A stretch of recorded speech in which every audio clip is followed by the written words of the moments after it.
Welcome to Discover Indie Film. I'm your host, Jeff Howard, and I'm very excited. Normally before I hit record, I double check someone's name pronunciation, and I didn't today. And your last name might be tricky, but I'm just going to go for it. My guest today is Brooklyn Braaten. Braaten. Yeah. We are the double A. I should have gone with Braaten.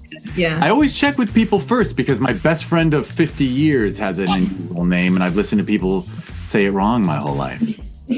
This is to my ultimate shame that this part's being recorded. But Brooklyn is here, and you're here to talk about your film V-Card. Won 2 awards at Film Invasion Los Angeles in 2024, which was just, oddly enough, that was 2 months ago, almost 2 months ago. Crazy. And because you're in Edinburgh, Scotland, you didn't fly to LA, which is completely understandable. I often feel, I love when people fly in for one of our festivals, and then I also feel like a massive amount of pressure. I'm like, oh my God, you got on an airplane to watch your film, with us? I'm like, I'm not sure that adds a little extra pressure, but so we're going to talk about V-Card and you and your work. And I'm just going to mention that V-Card was an official selection for short film comedy, and it won the Filmmakers Award for Outstanding Short Film Comedy and Outstanding Originality Comedy. So I'm giving a golf clap right now. Yeah. Your film deserved all the awards, in my opinion. I just love V-Card. And I'll add, if you didn't read the fine print on our awards, the Filmmakers Awards are determined by the Filmmakers Board, which is a jury of your peers who had films in the festival previous years. I didn't know that. So it's a jury of fellow filmmakers. So instead of maybe the selection jury is a bunch of people who are on average too old and out of touch to, whereas I feel like the Filmmakers Awards mean a lot because it is coming from people who are actively still making films and they're on the festival circuit. And I especially love that V-Card won Originality because it's original. It's motherfucking original. Thank you. I promised Brooklyn I'd curse first. Thank you. And now and the film hasn't been released online yet or anything, so we can't tell them where to look for it, but I can tell them that if Brooklyn's producer Casey, who tends to handle the emails, if she ever fires off an email that says we've released it, you can put it in the show notes. It will be in the show notes. Amazing. Thank you so much. And that brings us to just the question that will handle the rest of this podcast, which is you made such an original creative film, and it's well made in every way. You wrote it, you directed it. Mm-hmm. And so I would just love to give you a platform to talk about what got you on the crazy journey that brought you to being an independent filmmaker. Because as I said to Brooklyn before I hit record, independent filmmakers are salt of the earth. These are the human beings who have an idea, and because they care, they put themselves into this, well, I'm going to jokingly call it like a deep dark, like there is not a lot of reward for it. It really is. They're always a passion project. It's always coming from the heart. And I just think they're the greatest things in the world because, what can I say? I'm biased. I don't really care for these Hollywood films that you can tell it was done, like the script went through a committee of people testing it and making sure that it would be uses the IP properly and maximizes potential profits. Yeah. This was a creative idea that deserved to be made, and a bunch of wonderful human beings made it.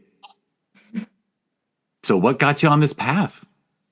Yeah, I mean, I want to say if I did have the money to fly out to any of the festivals we've gotten into, I would have chosen yours. I'm sad I missed it, but I'm really happy that I get to talk to you now. And we haven't gotten awards anywhere else, so this was like crazy to me, and I really appreciate it. I don't want to interrupt, but it's crazy to me that you don't get awards everywhere you go. But Please continue. Yeah, I mean, we're starting at the very beginning. I always knew I wanted to be a writer. When I was in like kindergarten, I was like, that's what I'm going to do. And at that age, there's like 5 jobs that you think exist. So I didn't know that there was any other kind of writer even. And so for a long time, I was like, I'm going to write books. I'm going to be a novelist. And then as I got older, I started making just like stupid videos with my friends. And Taylor, my best friend, who also is the star of V-Card that you met, it was me and her, basically. We were just like embarrassing, weird middle schoolers, and we would just like make these ridiculous videos together. And just for fun, you know, without realizing it was like coming from this deeper passion for something.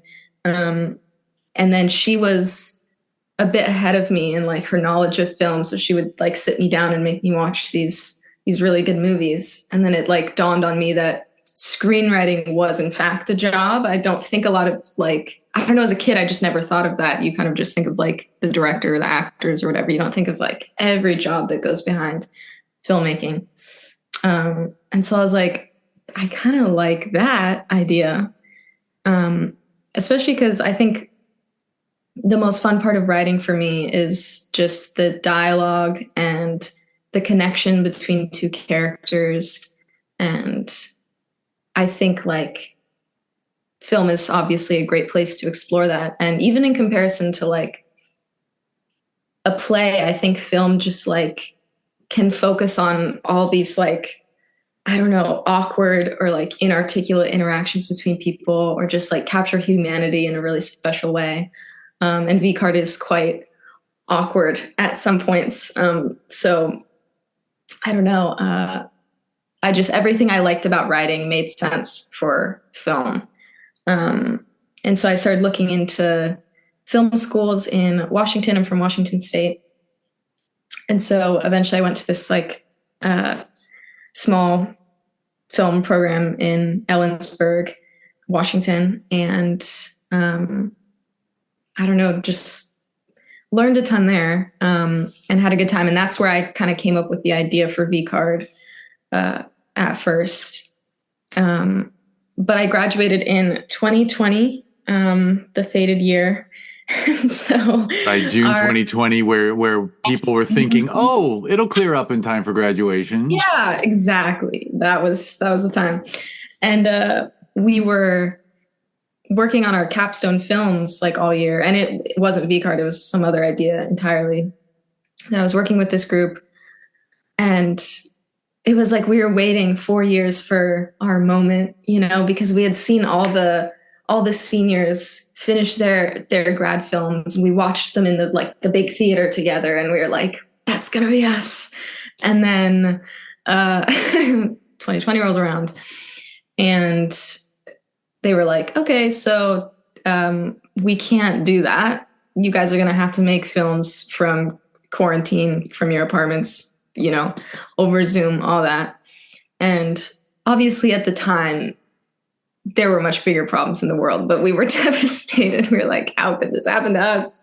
As if we're the only ones being affected by it. But yeah, it was just like a very strange, anticlimactic way to end, you know, our education. And like we came up with this like weird idea about like a robot who helps out in this Airbnb, and I had to play the robot because we didn't have access to any actors. It was like a very not ideal experience, but it was fine, and it was fun anyway. But yeah, after that, moved in with my parents. You know, moved back to Vancouver, Washington, where I'm from, and worked like random part-time jobs until like I moved to Olympia to work in a gastroenterology office. So I was like scheduling colonoscopies all day. And that's what I did for a little while. And so, you know, it's kind of like so many people experience that, the like post-grad existential crisis, the like having to work a 9 to 5. And I feel like, artists, especially like undergrad film students, are a specific breed of pretentious that like I was 100% like that was me. Um, and you're kind of like, I would never work a 9 to 5. Like, that's not going to be me. I can only do these creative jobs, blah, blah, blah. And then I just applied for so many different film related jobs and nothing worked out. And so I was like, I just have to make money to live, and move out of my parents' house. And I feel like that's when I started getting inspired again, because I wasn't so obsessed with like getting a film job to validate my degree or like feel like I wasn't a failure. And it like allowed me to kind of find again why, I started in the first place, which was just like to have fun and make shit. And so that's when I started like, maybe we should make a film now, since we didn't really get to make one that we were happy with in college. And so I like talked to a few friends. I was like, what if we did this? Should we? And they were like, yes. So I told them about the idea for V-Card. And they liked it. And that was the key too, I think, was just telling people and having people to keep me accountable, because I think it's so easy as a creative person or just like a dreamer to like be like, oh, I'm going to make this big thing and I'm going to do it. And then it's so easy to also get self-conscious and then talk yourself out of it. And so like I told my friend Quincy, and she was the producer for it. And she kept me going. She made me follow through with it, and actually make it. And then it just proves to you that you can, and that it is, in a way, it's not that it's like easy, but it's simple in a way. Like, you can just make stuff. Like, as long as you have friends and like any kind of camera or whatever, like you can just make stuff. And so it was cool to be reminded of that. And so we filmed in Seattle over a few different weekends, and Taylor was in it, and a few other my friends acted in it, and it was just really fun to get back to that and be on a set again and kind of have the experience that we missed out on in our undergrad.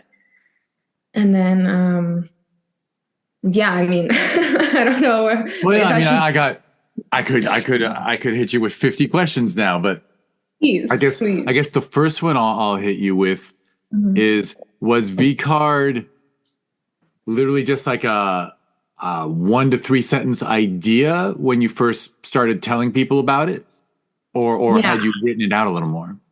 Yeah, no, it was very simple. Like, I just remember being like, and this, I also don't think this is like, this has to have been thought of before, because like, I remember in middle school health class, they made us sign something saying that we would be abstinent until marriage, which is like so weird and not legally binding. Like, what did they think they were doing? I don't understand. Definitely, you cannot make a minor sign something. But besides, am I wrong to assume that wasn't to public school? Was that like a religious school? It was in public school. They had people sign a virginity clause. Yes, isn't that crazy? No, that's actually illegal, I think. Yeah, isn't that like church and state like smashing? Yeah, I have no idea what was going on, but it was kind of just like real. So I don't know. I just thought like, oh, how ridiculous is that? Or how funny would it be with this, the term V-Card? And if we had to actually carry around actual V-Cards, and that was like the entirety of the idea. And based on the history you shared, your little quick life history there, I mean, was storytelling basically always at the heart of your writing? Like, whether it was a kid when you were writing stories or short stories, or whatever it was. Like, was it always just coming up with like you just had creative ideas that you wanted to share? Yeah, I think so. Like I was also a very, very shy kid.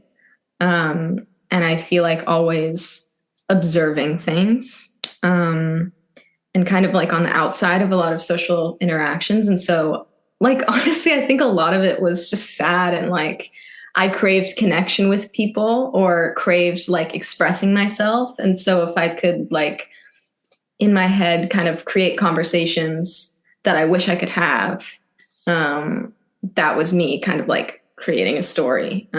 And so, yeah, I think there's just always that desire to create a story for, whatever reason. I don't know what's there. Oh, I think like 80% of screenplays are written by people who want to rewrite the conversations they had last week the way they wish they'd responded.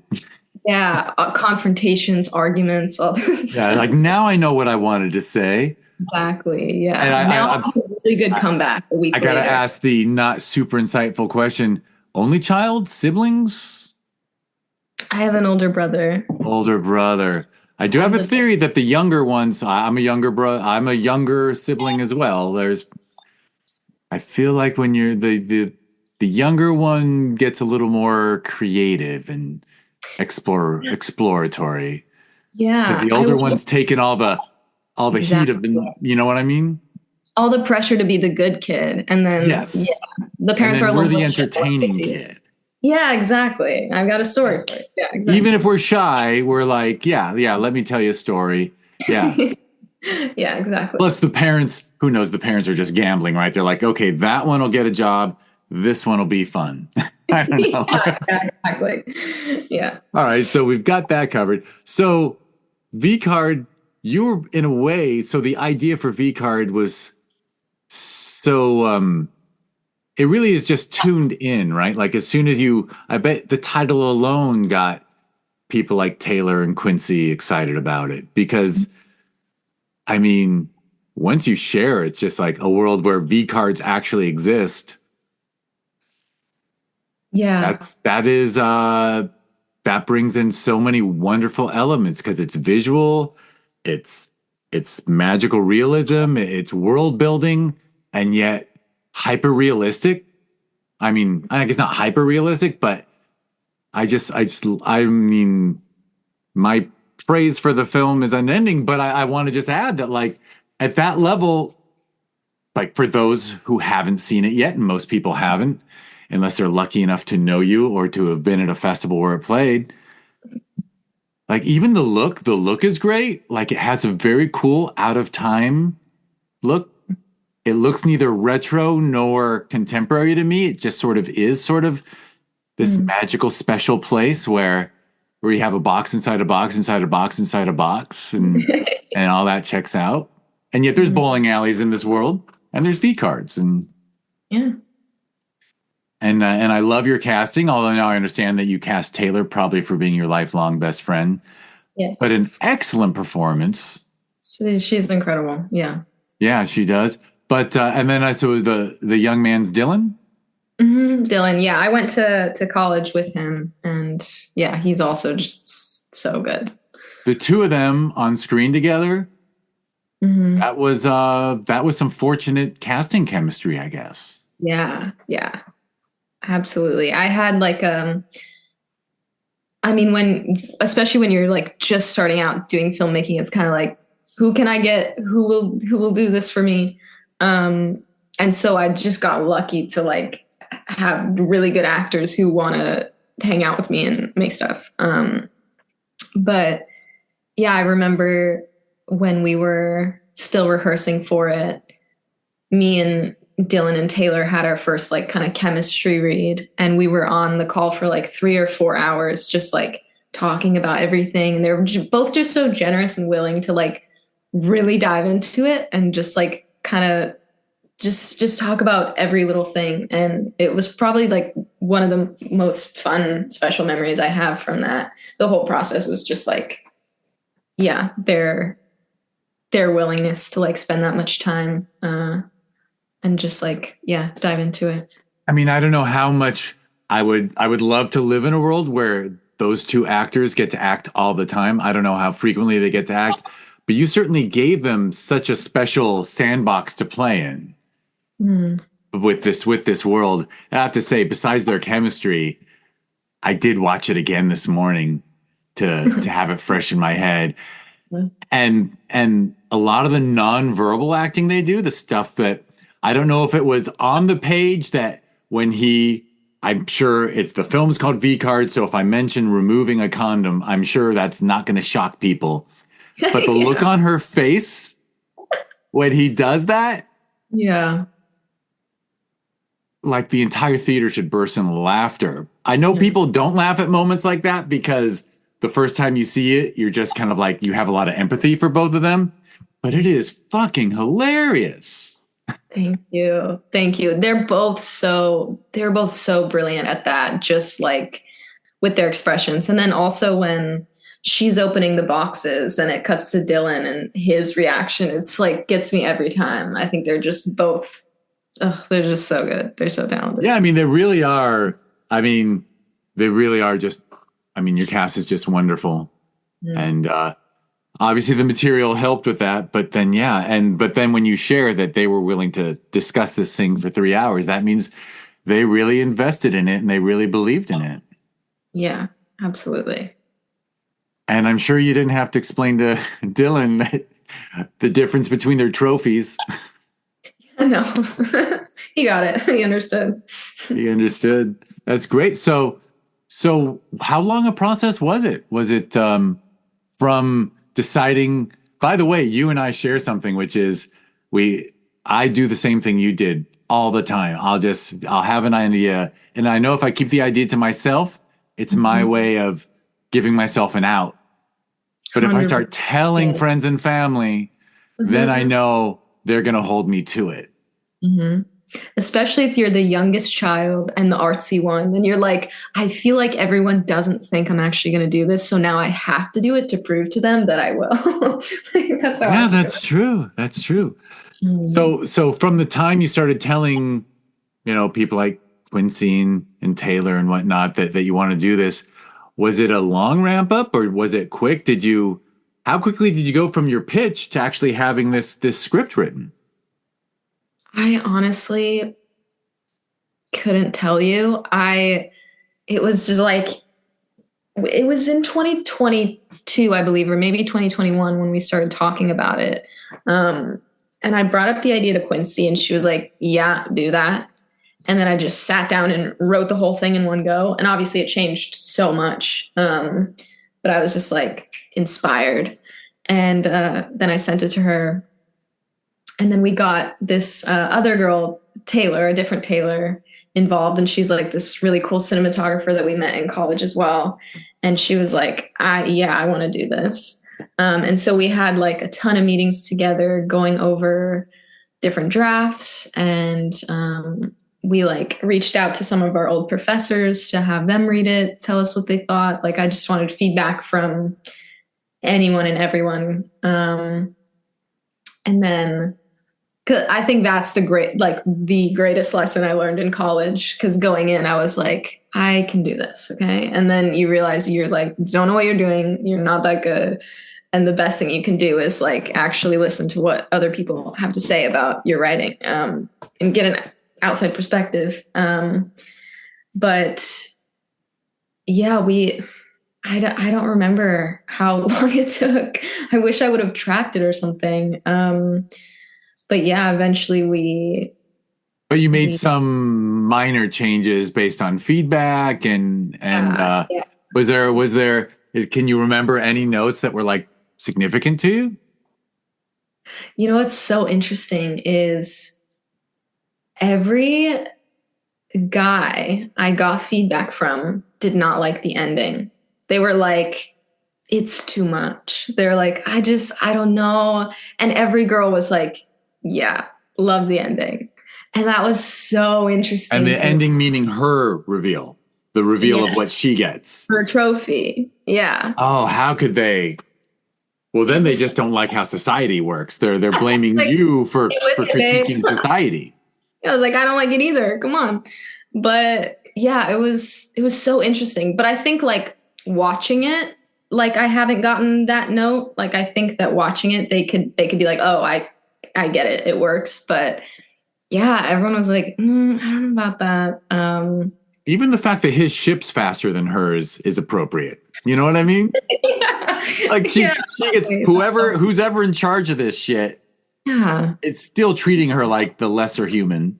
Yeah. And by the way, the other thing I love praising about the film, of all the many things, is also I'm a romantic at heart, I'll admit it. So it's actually kind of like the sweet beginning of a love story too. Like Yeah. like you can't really read how they feel about each other early, but then at the end, I am left with hope that they're actually they're actually gonna go. That was like their first date for real. Yeah. Right? The bowling date. Yeah. And he wasn't good at that either. No, come on.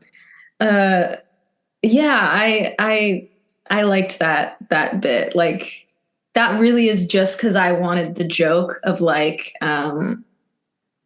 oh, what does she say? They're in the car and she's like, we should try again sometime. And he's like, bowling. And like, that's the only, I was like, I want that joke in there. So I need to make them fall in love. But I really like it. I think it's sweet. And I think that's my favorite scene of them in the car. Cause again, they're just such good actors. And it was like so sweet and endearing. And I liked that came kind of like after this really awkward encounter. And I think also like,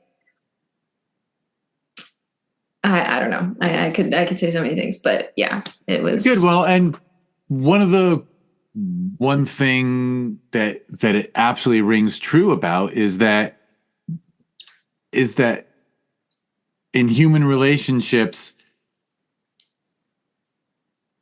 well, like Hollywood never treats, I don't know. Well, I guess what I'm trying to say is by creating an imaginary world where this weird magical V card exists, whether it's your parents guilting you about it, or you're carrying it around, or you have it in 5 wooden boxes, or it's ripped up in your wallet, whatever, is by creating that fictional thing, you get to be more real about it than most films.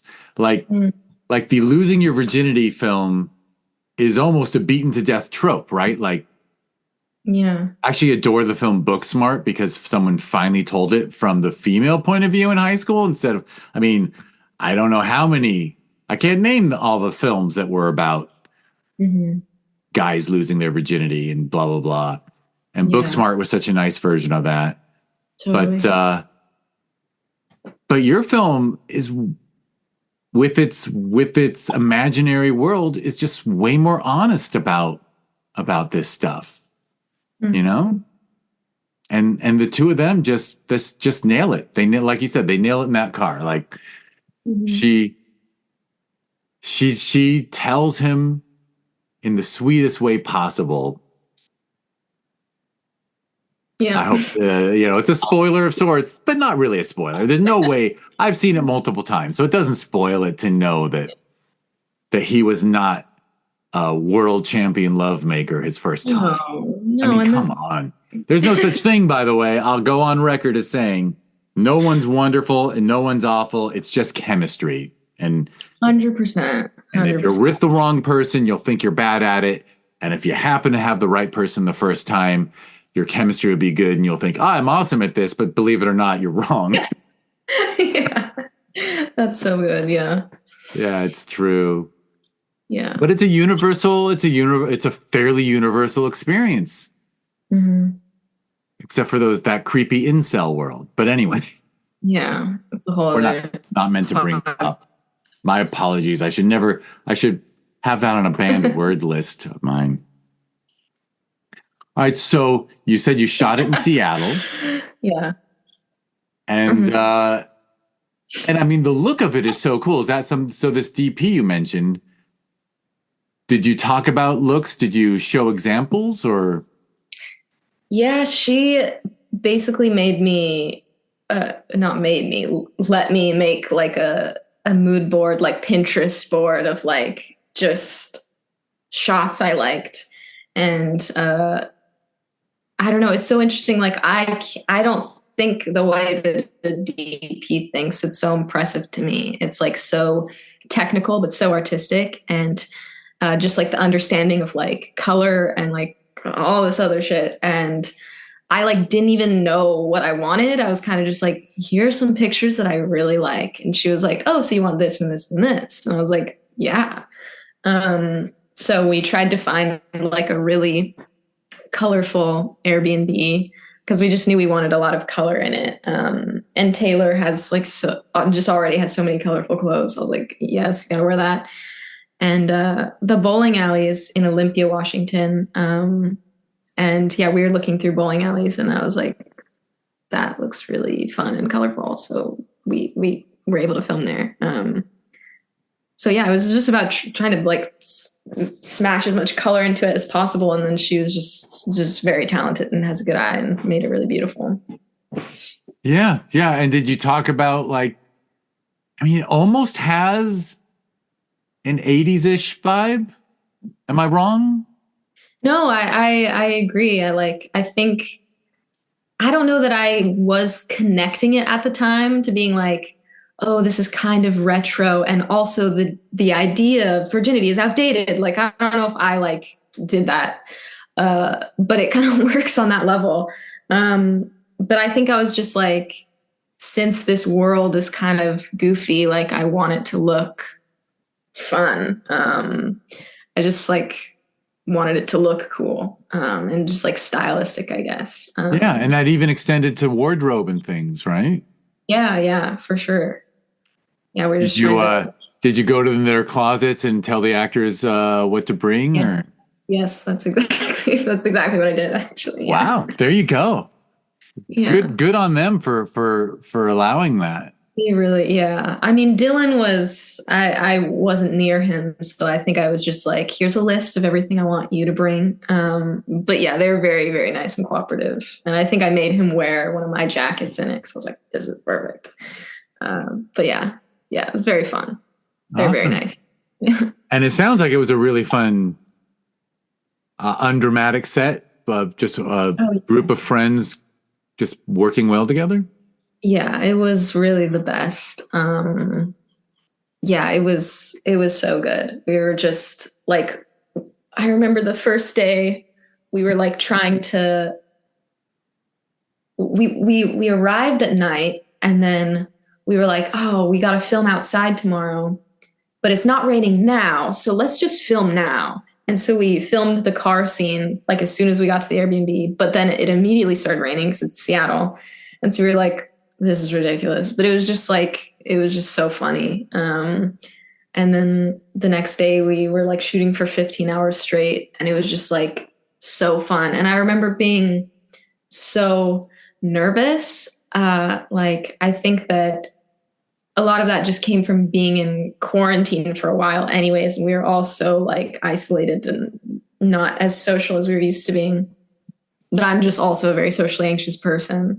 And so I was like, can I live with these people for a weekend and like film with them? And am I going to have a mental breakdown? Like, am I going to like need alone time? Like, I was like, am I capable of this? And like, of course, I really want to be a director. So I was like, I need to know if I can do this or if I even enjoy this. And I was like, oh, yeah, this is everything to me. Like, it was so fun. It was so energizing. And right. Like that social battery we all have that, like, if we have a busy day, we want the next one to be quiet. But when you're directing, when you're focused on the work, your battery's at full charge the whole time. Yeah, that's how it feels. For sure. Like I think there's nothing more energizing to me than like creating with people and being inspired with people. And that's why like me and Taylor connected so intensely, so young, is because we were both just like these weird, like awkward artistic kids. And we were like, just wanted to make stuff, and we both like fueled that desire in each other. And we were always like, I don't know, like at every conversation we leave just like so inspired. And so then it's like I'm around like 15 people who are like that, and we're all just like excited. And then also what like an honor for all these people to help me on just this idea that I had, like I just think that's so cool that they were willing to do that. Yeah, it was an amazing experience. I mean, now I'm just going to mention your lack of narcissism is extremely healthy. Because I mean, you are grateful for their collaborating with you, but of course they're all creative people, and if there isn't someone willing to write something out and direct it, like they don't get to do what they enjoy. So it really is a wonderful symbiotic, community. Mm-hmm. But yeah, too, it's wonderful. Yeah, thank you. Yeah, I think like so many of them were also really amazing writers and directors, and like, but it's like it's just cool that everyone's like, yeah, I'll do sound for you. And it makes me want to do that for them. Like I was like, if you need anything, if you want a PA on your set, I will be there. I will hold the boom. Like I'm ready. It's so cool. I love that. That's really cool. Well, I guess is it safe to say that this experience has increased your desire to do more? Yeah, 100%. I think it is crazy to look back and see how many things it created. Because when we were done filming, I think we got into a rut a bit with the editing. And it just became this like really drawn out. I meant to ask you how long the edit took. Too long. I don't even know, but like it was too long. But we had an editor who had to drop out, and I was not sure like who else to have do it. And I kind of like asked around, and then I was like, I'll do it. And that was like not a good idea. I think it's like I really love video editing too, but I think to write, direct, and edit your own thing is not going to be a good idea very often, just because like I was saying before, you don't have that outside perspective on it, and like there was nothing fresh that I could bring to it. Like writing it out, I already saw how the edit would be, but I needed someone else to come in and be like, here's actually the best way to put it together. And so it was a struggle for a bit. And then we had this like 10-minute cut of it, and we entered it into some festivals like that, and we got rejected from everything. And so I was like, well, that's it. I was kind of like, I don't know what else to do with this. I guess it was just for fun, and I was still happy with it and glad that we did it. But then Taylor, the star of it, she moved to LA and met Casey, who is her manager.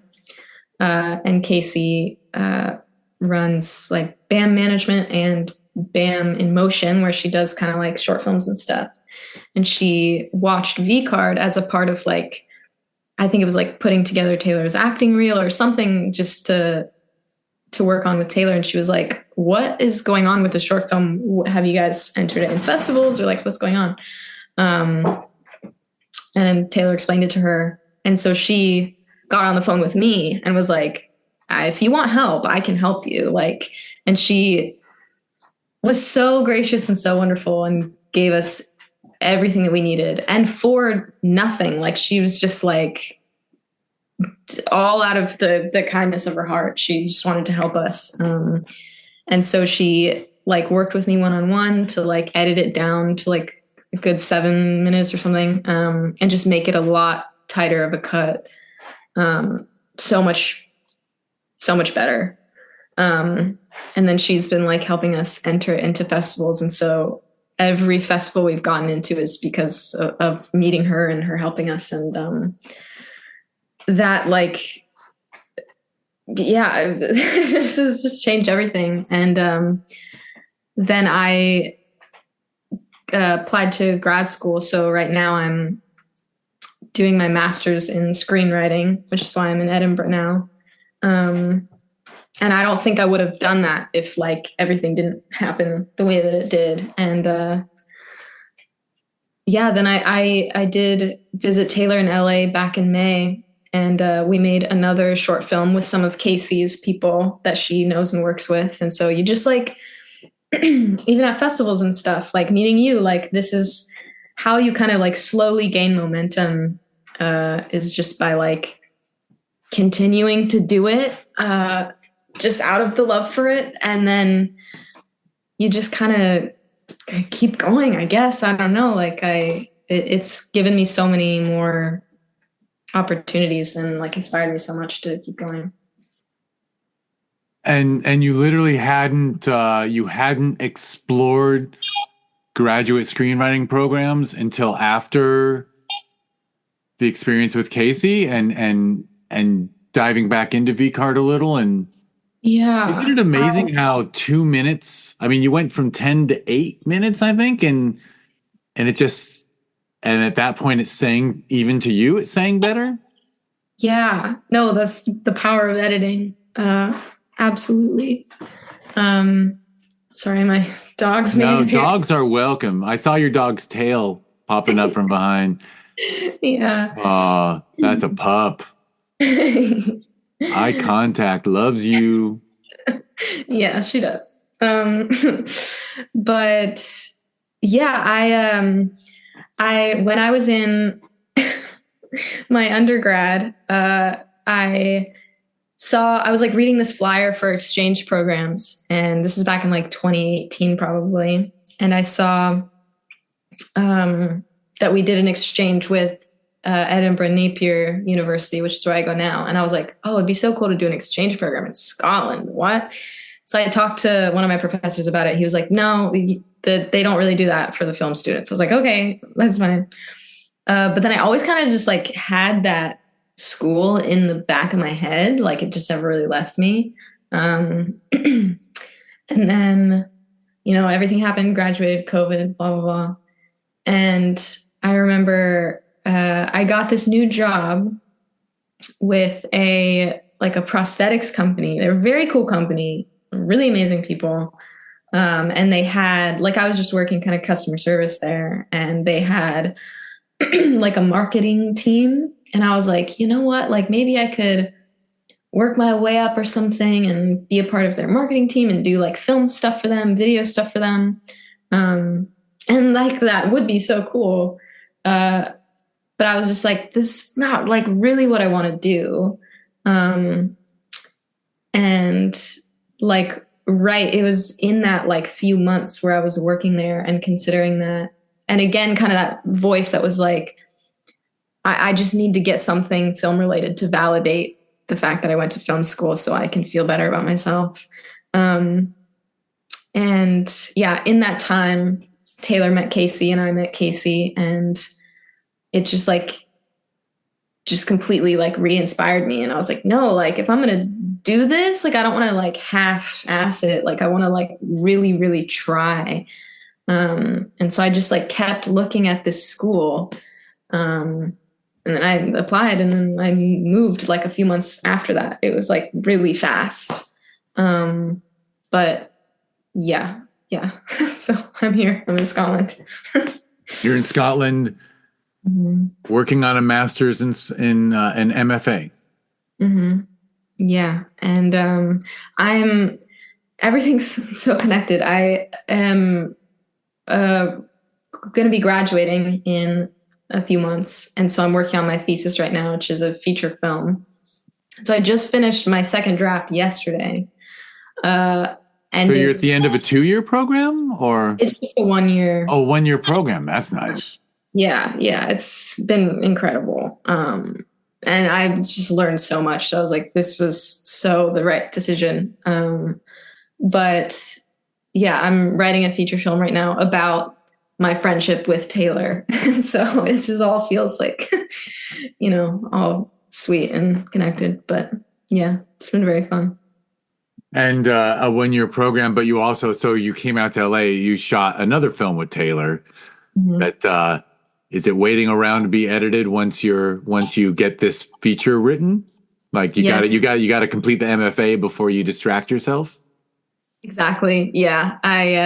I came back thinking I was like at the airport editing because I was like so excited. So I was like, this is ridiculous. I need to focus on school so I can pass. And so once I'm done, which my deadline is on Monday, so it's very soon. So once I'm done with that, I'm gonna I've had some friends that are gonna help me edit it, which is really nice because I learned my lesson. So I'll be working on that very, very soon. I'm excited. But that's cool. So then you'll be sitting there with an award-winning short, and then another short in the can ready to be cut, and an MFA with a screenplay that came out of it, a feature screenplay. Yeah. So you've managed to work on your screenwriting while at the same time continuing to direct, which is not easy to keep those balls in the air. You're juggling. I'm trying.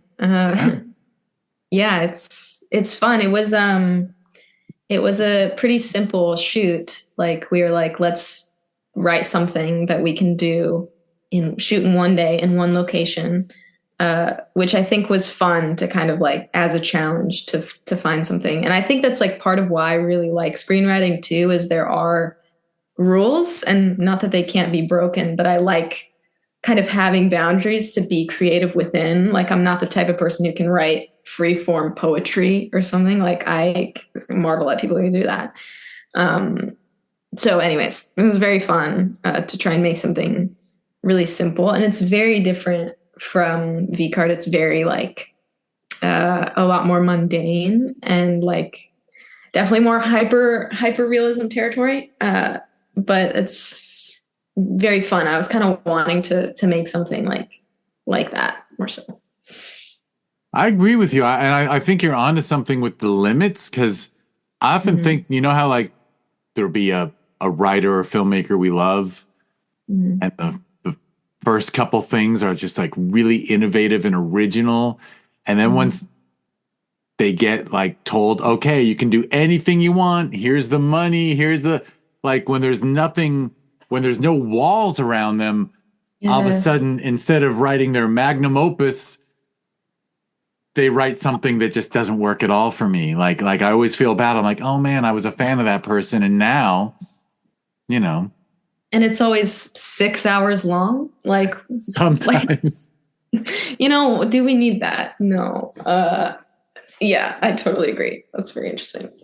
Yeah. I think it's why deep down, I'll still always think that Memento is the best thing that, you know what I mean?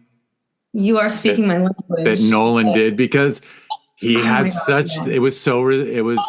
he got that done with so many walls, right? It was just a well-written, low-budget thing.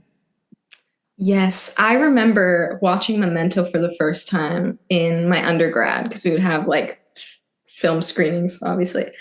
And I'd never seen it before. And my professor was like, okay, guys, remember to take notes because you will get lost in this story immediately. And I was like, okay. And I remember I had to keep closing my mouth because I kept realizing that I was just staring at the screen, mouth open, completely I just forgot I was a person because I was so sucked into that story. It's so good. I try and get everyone to watch Memento. So yeah, I so agree with that. Yeah. Well, which is not to say I don't hope that one day you get given a blank check and told, do anything you want with no limits. And then I'm sure you will say to yourself, okay, I'll create my own limits within this so that I don't fall into that trap of not. Then again, there's those rare people who, when they're at their most self-indulgent, they're at their best. Yeah, who knows? I'll probably tell Quincy or my friends or something to give me limits. I mean, in its own way, I would almost call V-Card. I wouldn't call it self-indulgent, but you know what I mean? It's clearly it leaned in and took some risks. Yeah, I hope so. Yeah. Yeah, which is excellent. Which is there's a fine line, I guess, between believing in yourself and being self-indulgent. Yeah. So we'll definitely say V card was a believing in yourself Thank you. process. Thank you. And I won't use the other term for it. That's excellent. Well, anything I didn't warn you that this would be a question I'd ask near the end, but you've been so kind to mention Quincy and Taylor and Casey and Dylan. Are there other people you should mention that helped get V card make it what it is? Oh my God. I mean, everyone on set was amazing. Particularly, I have two friends, Manny and Jesus Laurel. They're twins, so they go by the Laurel Brothers. The Laurel Brothers official on Instagram, I believe. And they are such amazing filmmakers. They just released a documentary about like they go to Twinsburg, Ohio, where they have this big twin festival, and they kind of focus the story on this older guy who's lost his twin, and so they talk a lot about twin loss and like the specific of that tragedy. But they're just like I remember meeting them in my bachelor's, and they were a few years younger than me, and I was like, these guys are special, and they're just like the most humble people, but so talented in like every aspect. And they did sound for me. And I remember being in film school and like I hated doing sound. I hated the days where I was put on sound. Like I just think it's miserable. And so to like ask someone to do sound on my film felt like mean, but they were just like so willing and so kind and just like always there to help and be positive and be wonderful. And I just believe in them so much. And so I'm like, in my head, they're the next Coen brothers, like easily. So I'm just like marking it now that I said it first.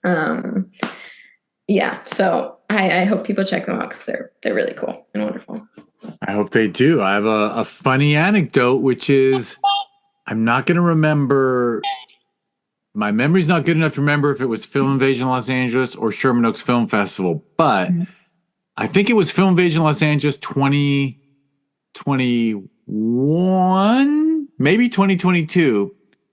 3 sets of identical twins filmmakers. We had 3 films co-directed by identical twins. That's fascinating. And I swear to God, like I didn't even realize it till they showed up at the, sometimes you don't know till they get there for their screening that they're not just brothers, but identical twins. And I finally had to say, okay, I've got to put these 3 sets of twins, like they've got to be friends. Like they should know each other. But I almost wonder if there's some sort of unfair advantage of the sibling and or twin creative team. Like you just have more brain. Something. On the same wavelength. I don't know. I don't know either. Something's going on, but yeah. Something is. But maybe it's just, look, you've expressed like a lifelong connection with Taylor. I have a best friend in Vancouver, Canada, not Vancouver, Washington. But well, I have friends in Vancouver, Washington, by the way. but yeah, maybe it is just like that best friend connection of 2 creative people, but you happen to have shared a womb. I don't know. Yeah, I don't know. And I know they had been making videos together since they were kids too. So I think there's something like special about that, about like, I don't know, being able to look back at like this stuff you made and be like, that's terrible. We can make something better now. Well, and maybe that's you and Taylor anyway. So you've got your figurative twin. Exactly. Yeah. That's excellent. It. All right. Well, anyone else you want to mention before we wrap it up and then do our second chat about your favorite films and whatnot? Probably not. I'll probably remember a bunch of people after, but that's how it works. That's why I failed you, because if I had warned you in the beginning that I'd ask that question, then you could have said, well, But I'll give you the cheat. Here's the cheat code for that question, which is it's an independent goddamn film. Look at the credits. Every name in the credits matters on an indie film, particularly an indie short. But it's not like someone's name is on there because, you know, they loaned you $5 at Starbucks. Like their names are on there because to get a film made is so difficult. Yeah, absolutely. That's so true. So there you go. The whole credits. We'll say it's the whole credits. Yes. And I'll wrap us up so that we can talk films, talk a little more in the next podcast. All right. So thank you everyone for listening to the Discover Indie Film podcast. Brooklyn Braaten talked all about her work and particularly the film V Card, but lots of stuff. You can learn more about this podcast and the TV series that was born out of it if you go to discoverindiefilm.com, and on social media, it's always at DIFwins. When I say the TV series, there's a thing on Amazon Prime Video called Discover Indie Film, which is an anthology of wonderful films from the festival circuit that this podcast, from talking to short filmmakers, it was just born out of it. So all the features were ending up on streaming and the shorts weren't, and I'm like, well, motherfuck this world. The shorts are great. Shorts deserve equal attention with features. So anyway, that's my soapbox. So please like and subscribe to this podcast and maybe even that show if you go to Prime. I mentioned that V Card won awards at Film Invasion Los Angeles. We hold that every June. And you can learn more at filminvasionla.com, and it's at filminvasionla on social media. It does have a sister festival every December. That's the Sherman Oaks Film Festival. And you can learn about that at shermanoaksff.com, and it's at Sherman Oaks FF on social media. And the last thing to mention is, because I have no respect for my personal time, there's actually an indie film streaming service that I couldn't help but found, and it's actually called the Indie Channel. This is my first time getting to call it the Indie Channel. It had a different name till like this week. So as I'm talking to Brooklyn, it's literally just getting rebranded, the Indie Channel. It was watchtvhi.com was the website. Now it's now it's indiechannel.tv, and it's on Roku, Amazon Fire TV, Apple TV, Android TV, iPhone and Android mobile, and it's just, I will clearly be talking to Brooklyn and your producers, Casey and Quincy. Hopefully they'll say, you know what, we don't just want it on YouTube, we'll put it on the Indie Channel also. But I'll just cross my fingers that'll happen, no pressure. It's also a socialist website for those of you who are, or it's a socialist streaming service. Unlike the big boys, the big services, half of all gross receipts get shared evenly among all the filmmakers, regardless of like the view count and the finishes. It's like people don't. If you are a part of it, you're a part of it. Everyone shares equally. We're socialists. What can I say? It's the arts. Oh yeah. And I think that's all I had to say. Brooklyn, thank you so much.